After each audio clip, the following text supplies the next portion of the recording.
Išsimiegojot? Puikiai. Kaip nauja. Pasiruošėm, persipakavome gerai. 5 diena. Link Šveicarijos. 1, 2, 3. Pirmin. Atsikėlėme apie 8 valandą ryto ir išėjome iškart po valandos. Tai gerai išsimiegojome ir visi jaučiamės tikrai puikiai. Pirmą kartą ir paskutinį kartą šioje kelionėje mes nakvojame lovose.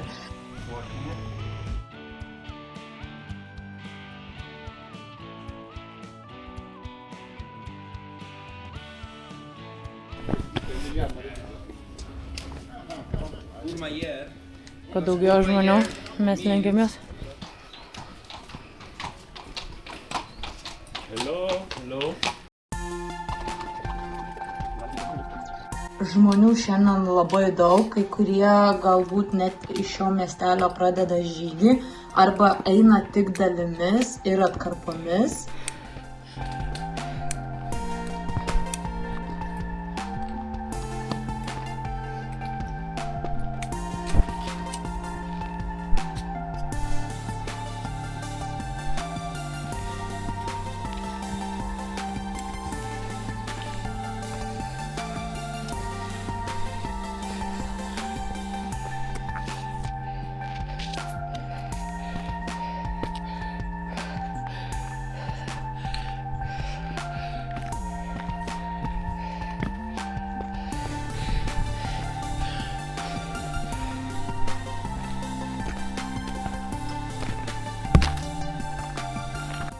Oh yeah.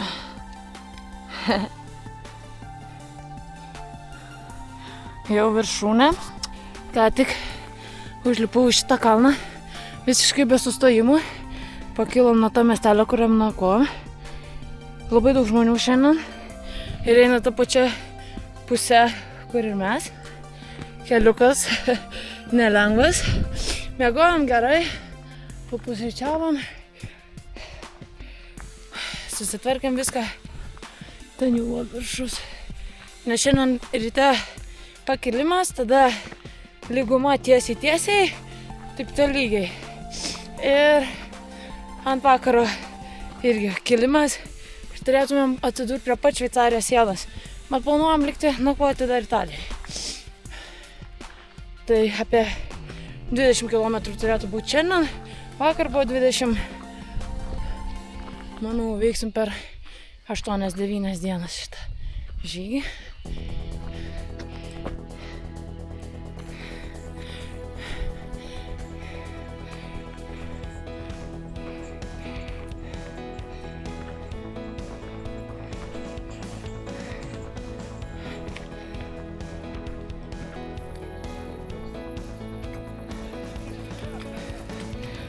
Pertraukėlė. Be sustojimų. Žinai kiek? 700 viršų per 2 valandas. Su kuprinė. Ir mes aplenkiam žmonės be kuprinių.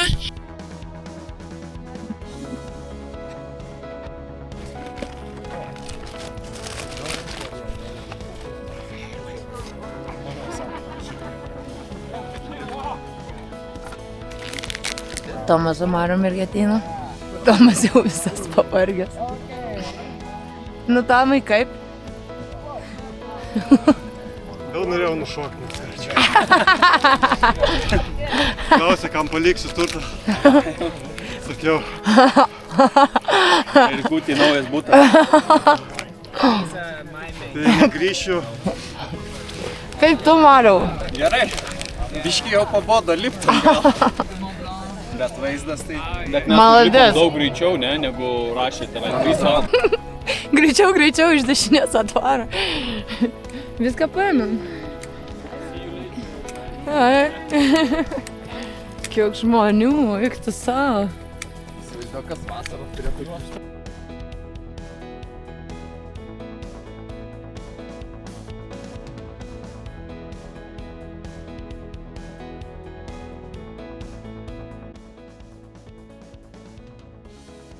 Galima į dešinę, prisidės 2 valandos daugiau, bet bus žymiai gražesnis kelias.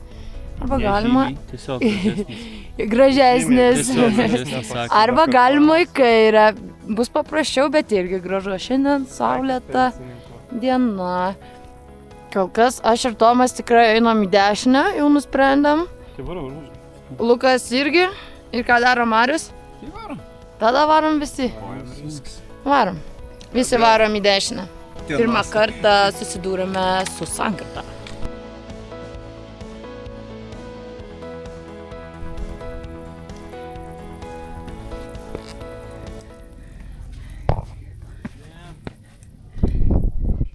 Italija yra tam slėny, kur mes kirtom užvakar vakare. Tada nakvojom tam slėny, vakar leidomės visą laiką per šitą perėją, kovojom žemai miestelį ir dabar vėl kylam, taip tiesiai link Šveicarijos. Tai aukštyn, žemyn, aukštyn, žemyn. Net iš čia matos, kur buvom užvakar, kiek nuėjom.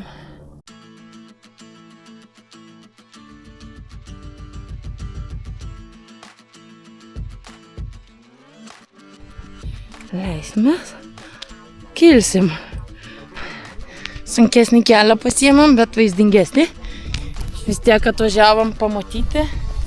O tai mėgaujamės. Arba galėjom eiti kažkaip apačioj kalną. Nes po to šitas dvi trasos susijungs į vieną. Man atrodo, bet ten jau Šveicarija bus. Padarom pertrauką. Ir kilsim, ten. Tenai daug žmonių iš čia net matos. Ir panašu jau nuo ten leisimės. Jūs kremo norit? Nuo saulės.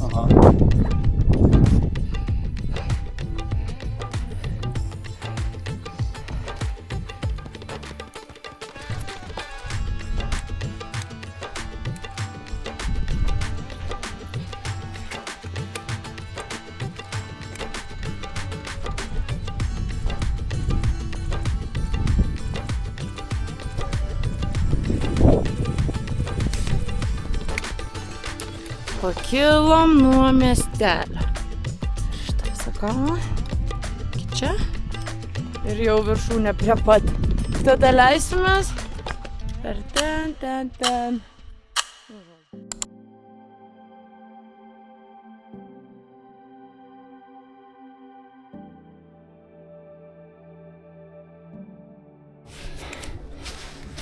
Erika. Vimbo. Ai va, mūsų kelias žemyn. Kur? Ten, kur prasideda Italija, vis dar rūkas. Nuo užvakar vakarą. Šito rūko išėjom. Jo. Aš žinot, koks geriausias dalykas? Ten yra Mont Blancas. O ten. Atsivėrė nuostabiausi vaizdai per visą kelionę, Mont Blanco viršūnė. Maršrutai turi ledynų, plyšių, vis paslėpti sniego, kintančios oro sąlygos, akmenų griūtį, kasdienybė. Ten žmonės net su šalmais gauna traumų. 4810 metrų.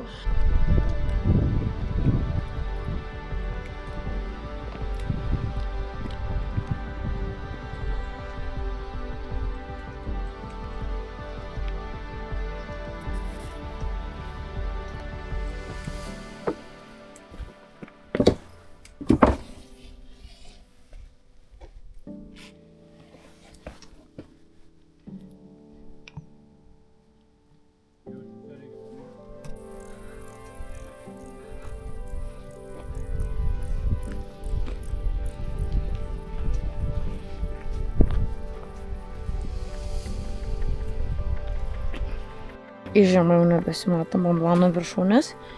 Sugrįžom į pagrindinį taką, kuris būtų buvęs aplink kalną. Mes buvom pakilę iki tos viršūnės ir nusileidom iš slėnio. Yes. Pauzė ir judėsim toliau link Šveicarijos. Spausim gazą. Reikės. Turim jau 15 kilometrų.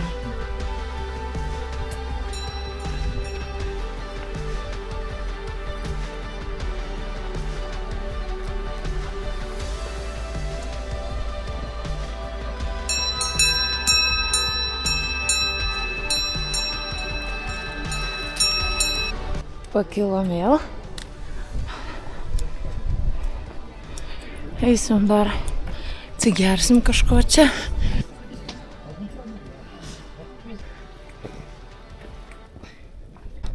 Pasikeitė vaizdai šiek tiek. Jau vakarėjo, dar valandą paeisim ir ieškosim jau nakvynės vietos. Kol kas viskas gerai. Nėra labai sunku, bet nėra ir tikrai labai lengva dėl kuprinių svorio. Bet kaip pirmam kartui žygiuojant per kalnus ir jau 5 dienas, tai yra wow maršrutas, nuostabu, rekomenduoju jau ir jums čia apsilankyti, pabandyti įveikti galima iš karto, galima net etapais tą daryti, per kelis kartus nebūtina per vieną kartą visko apeiti. Galima naudotis ir autobusų paslaugomis, matėme žmonių, galima nakvoti ir tuose namelėse, kad būtų lengviau. Bet kažkaip, kaip iš Lietuvos ir tikrai didelis atstumas iki Prancūzijos, nusprendėm paimti vieną per kartą ir ramiai įgyvendinti šitą idėją.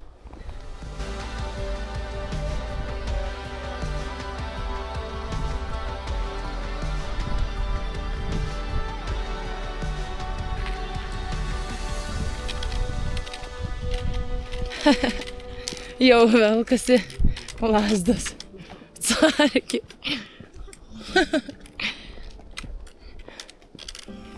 Jau labai arti Šveicarijos sienos, dabar leidžiamės. Tada reiks truputėlį pakilti.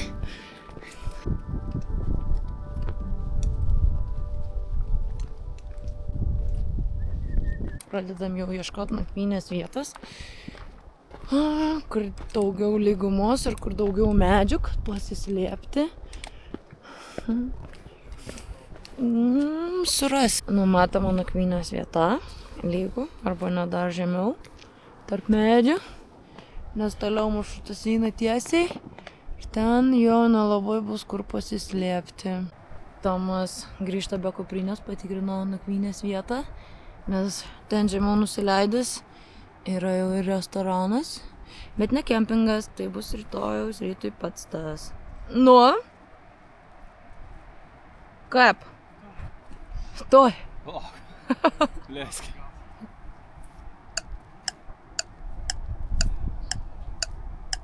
Išsiuntėm vieną brolį. Sakyčiau, žemiau geriau. Bet yra vietos. Geriau. Aš ir manau gal. Ai, tas sekantis dar ne. Ai, dar net žemiau. Nes čia labai šitą, nes čia labai prie patako šitas pirmas. Ir rytoj ryte jau bus jaučiu žmonių, kur 5 ryto. 7 ryto jau. Nu taip. Jo. Turbūt, jo.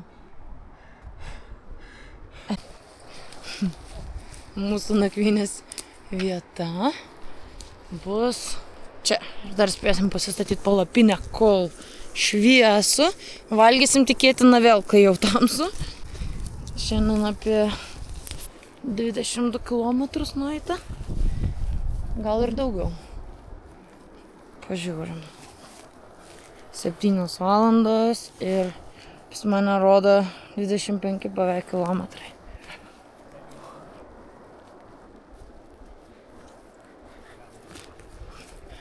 Ir vėl nemokama nakvynė, tikėkimės, kad nemokama.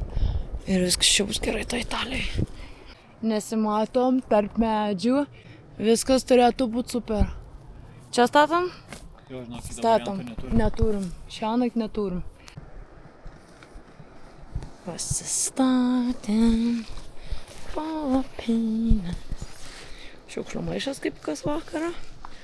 Vienas dalykas, kur aš neturiu ant kur atsisėsti, tik vienintelis iš mūsų Marius turi kilimėlį visada, kur sėdėti. Va taip atrodo jisai. Mes nei vienas neturim, tai pasiemam kokį šiukšlių maišą ar dar kažką. Įsikūrėme, einame vakarieniauti, labanaktis ir susitinkame rytoj iš ryto.